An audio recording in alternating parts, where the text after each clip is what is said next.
At this point, nothing can hurt me anymore. As an art major who was in college during the pandemic and also graduated just in time for the AI apocalypse and inflation, yeah. One second, let me just. Okay, I'm back.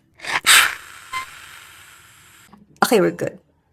So I took multimedia arts in college, and it's all about every media art form under the sun. But the catch is, you have to learn all that in 3 compressed semesters per year instead of 2. Yippee!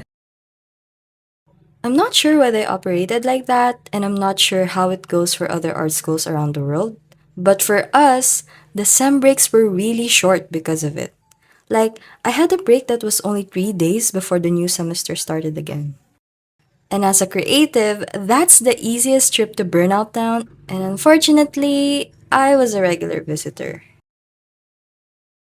But art is fun. It can't be that bad, right? It's easy. Help me, please. Okay, so the problem isn't the load of things to do. It was expected, especially with it being a multidisciplinary course. It's more of having to do 10,000 things at once in such a short period of time, on top of being creative. And it's not like the art of multi-shadow clone jutsu is part of the syllabus. Yet.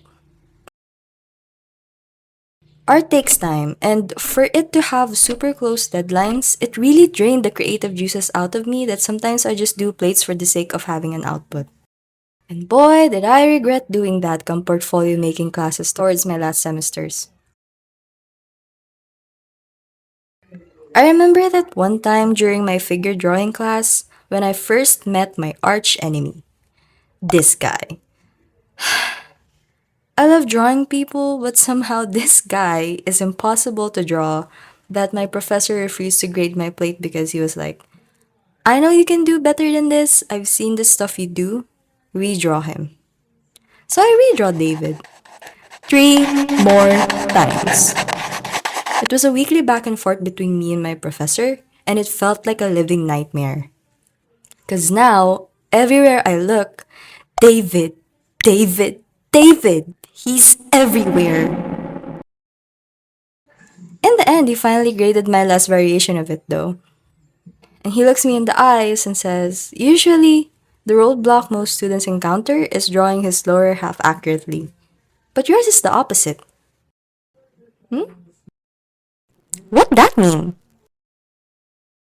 And so after taking 2 drawing classes back to back for consecutive semesters, I still felt like I needed to do more to be actually good at drawing. Cause all I got going that time was drawing 3D shapes and freaking David by Michelangelo. Looking at the bigger picture though, the whole program was more geared in preparing you how to be an artist for a client. Most classes taught to us were more patterned on how the industry works and what to expect in the work environment as a creative. Like having to deal with countless revisions and powering through it even if you're severely traumatized. So it kind of made sense, but it's still something to think about before enrolling in this type of program if your goal is just to learn how to make art and not how art works and moves. For me, it just felt like a good choice because it really taught us all the basics. They taught us how to use industry standard applications, tools, and equipment, and somehow it really gave me an insight on what art form I really wanted to master, but also allowing me to still dabble on other stuff.